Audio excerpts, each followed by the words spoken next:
I'm an assistant professor at the School of Information. Today is our second talk of the CONVERGE Symposium, and we have the honor to have Mr. David Pidwell here with us. He's an OU alumni. He graduated in 1970, and now he's a partner in Alloy Ventures, a venture capital firm in Silicon Valley. So he has some very interesting stories about his career for us, and he's going to share his thoughts on how the market is changing, and that is of interest to all of us. Before we start, I would like to thank WOUV for providing the videotaping and the streaming services. Okay, so please go ahead.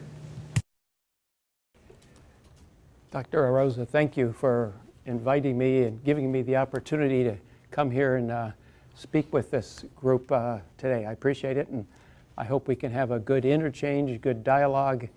I will talk for a few minutes, and then I'm going to really want to get into some questions and answers. So if I say something that causes a question in your mind, please keep it, and we'll do our very best to get to it and try to address it and answer it for you. I'll start off by saying it's fun to come back home. I was raised here in Ohio. I graduated from Ohio University in 1970 with a master's degree from the Russ College of Engineering, and graduated the year before with my bachelor's degree. After graduation, I got in my little Volkswagen Bug and drove west all the way across the country to the San Francisco Bay Area. This is an area today that is perhaps more familiar to you as Silicon Valley. I went to California primarily to enroll at Stanford University. I did enroll. I started my education there. I spent several years. I'd never finished a PhD. I met some students. I had an opportunity to go out and start a company. And I really got my education as an entrepreneur on the streets of Silicon Valley. I've spent my entire career, 40 years, a little over 40 years now, working out in this area. When I first got to this area, Silicon Valley, Bay Area, I found an area that was primarily fruit orchards and cattle grazing land. Not so much different than if you were to get in your car and drive from Athens to Columbus on Route 33. And if you look around, that was basically what Silicon Valley was, just open farming, grazing land. Today, Silicon Valley is a very different environment. It is wall-to-wall headquarters of high-tech businesses, many businesses that you're very familiar with. Companies like Google and Yahoo, and Intel and Cisco and Oracle and Hewlett-Packard and Facebook, and it goes on and on. Apple Computer. Just great companies, rapidly growing, very successful, and new ones are coming up every day. It's an exciting, fun environment, but very different transformation of building an industry from a little bit of research work in a couple universities. Silicon Valley is about 50 miles long. At the top is Berkeley, California, University of California at Berkeley, and Stanford University at the bottom. And technology from these two universities was what fed the space in between, where companies were created and large successful companies grew from. So there was a real team spirit between the industry and the universities to make all this happen. But it's not very different in the beginning from what I see today right here in Ohio between OU and OSU. And my hope is that someday we can come here and talk about that corridor in the same way we can talk about Silicon Valley today.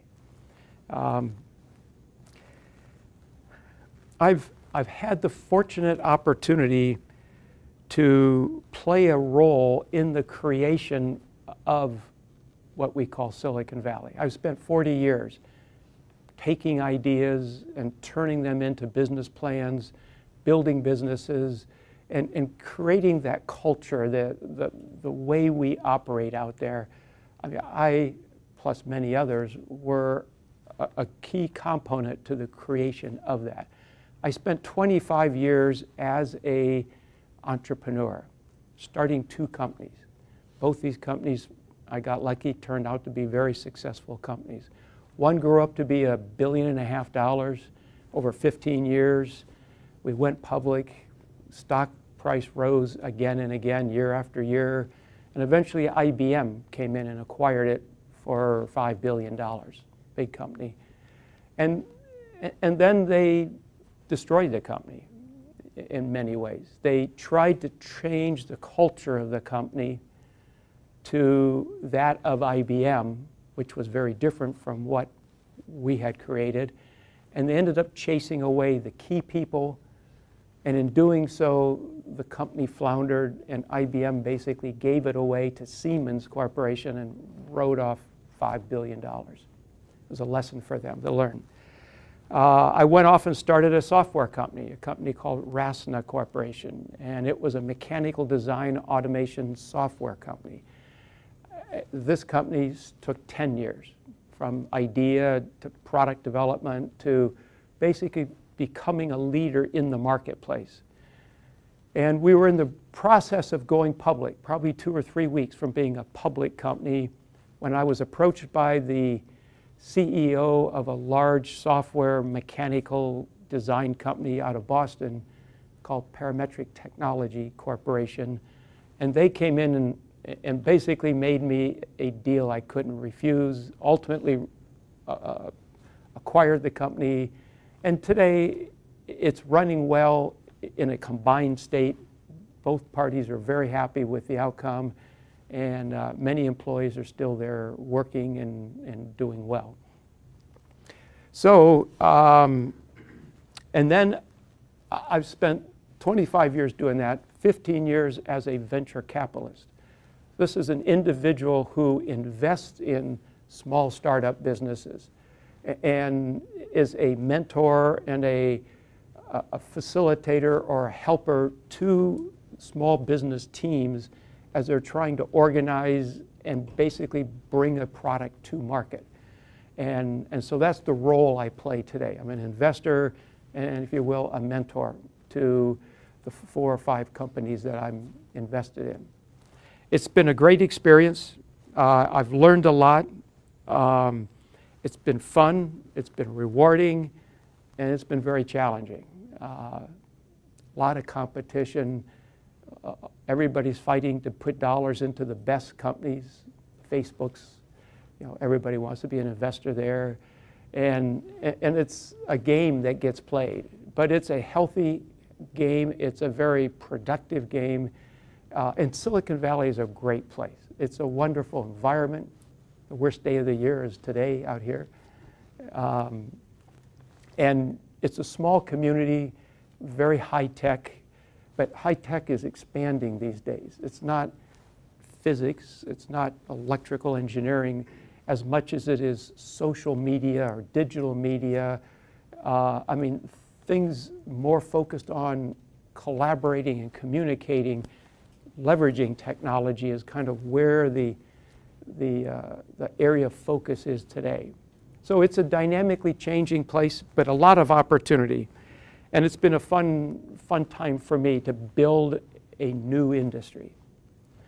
4 years ago, President McDavis came to me and we had lunch one day and he said, why don't you get reconnected with Ohio University? And in one of my weaker moments, I said, okay.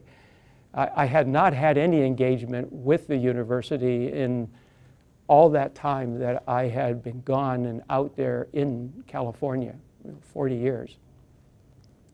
But what he said was, come help me expand the program here at Ohio University to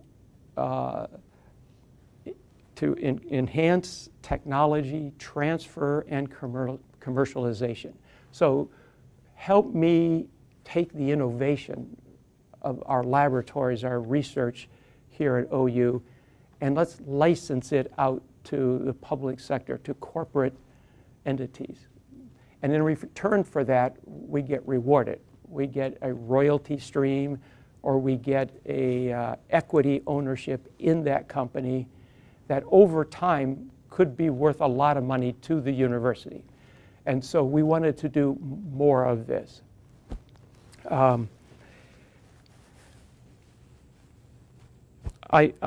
Today I got involved. I'm on the board of trustees of the Ohio University Foundation.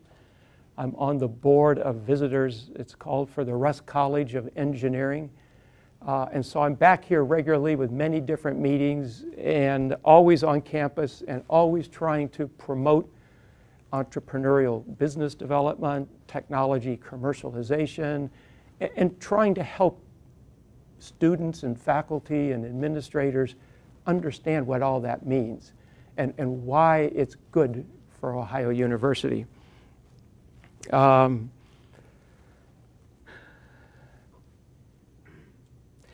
Recently, Governor Kasich asked me to sit on a statewide task force to study and create a strategy and a plan to leverage technology commercialization, so the innovation of technology from the state's universities as a way to rebuild the economy here in Ohio. And it's a creative concept. I think it's been thought through very carefully, and I think we're going to find that this isn't perhaps one avenue for which we can rebuild and build a prosperous state here in not too many years to come. Usually when I come back here, I spend most of my time talking about Silicon Valley and all that's going on and has been going on back there. But today I'm not going to do that. What I'm going to talk about is the state of the economy here in Ohio and the work that is going on to address that, both at a state level and at a university level. I think you'll be amazed at the amount of time and effort being put in.